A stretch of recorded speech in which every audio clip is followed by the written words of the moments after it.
big news yesterday. Big announcement. We are all grateful with this music as a tribute to the live update from yesterday. The music from Blackmagic Design. I used it immediately, obviously. And what has been done? At the beginning, under developer, you need to download the ATEM Software Control version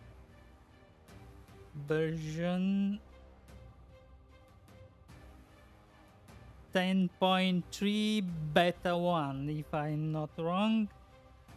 It works.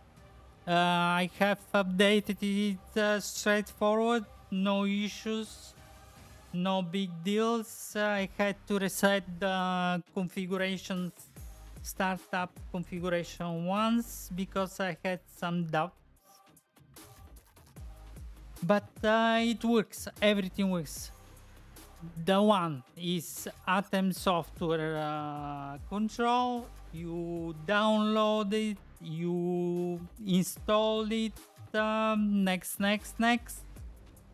and update the firmware of ATEM Mini Pro, Extreme, whatever it is. After that, you download the Fairlight